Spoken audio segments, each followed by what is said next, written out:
नमस्कार दोस्तों, आप सभी का जीनियस लाइफ चैनल में दिल से स्वागत है।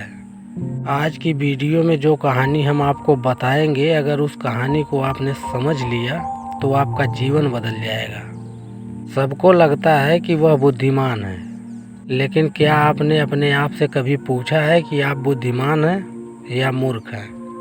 अगर आप अपने आप को बुद्धिमान समझते हैं तो इस वीडियो को लास्ट तक ज़रूर देखना, तब आपको समझ में आ जाएगा कि आप सही हैं या गलत।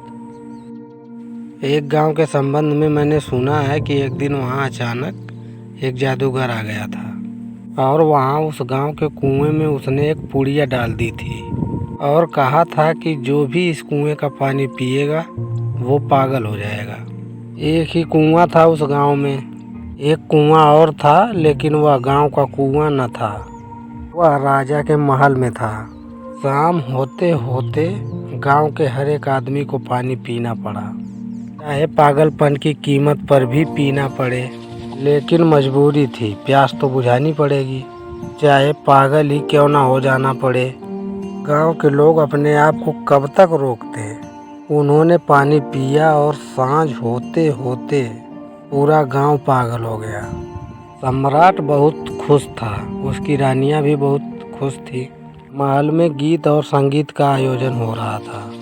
सम्राट के वजीर भी खुश थे कि हम बच गए, लेकिन दूसरे दिन शाम होते होते पता चला उन्हें कि वे गलती में हैं, क्योंकि सारा महल सांझ होते होते गांव के पागलों ने घेर लिया। पूरा गांव हो गया था पागल। राजा के पहरेदार और सैनिक भी हो गए थे पागल।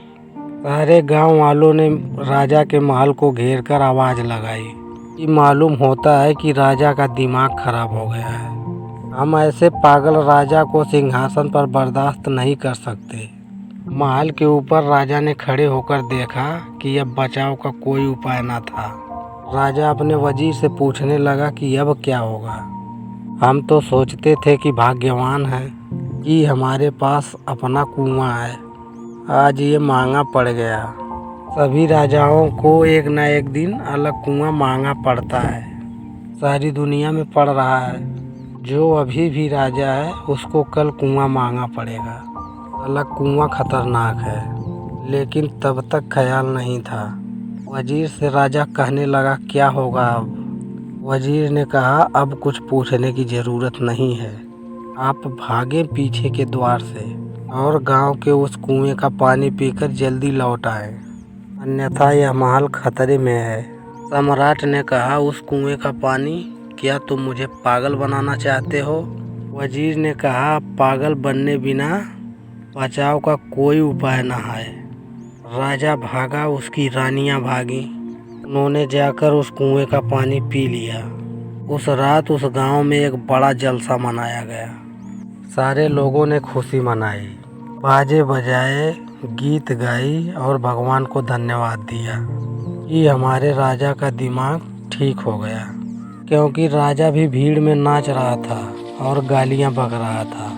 अब राजा का दिमाग ठीक हो गया, क्योंकि हमारी नींद सार्वजनिक है, सार्वभौमिक है, क्योंकि हम जन्म से ही सोए हुए हैं, इसलिए हमें पता नहीं चलता है। इस नींद में हम क्या समझ पाते हैं? जीवन को। इतना ही ना कि ये शरीर जीवन है, इस शरीर के भीतर जरा भी प्रवेश नहीं हो पाता।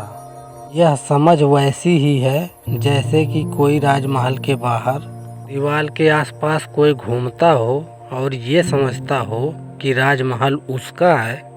दीवार पर, बाहर की दीवार पर, चार दीवारी पर, परकोटे पर, परकोटे के बाहर कोई घूमता हो और वो सोचता हो कि राजमहल है।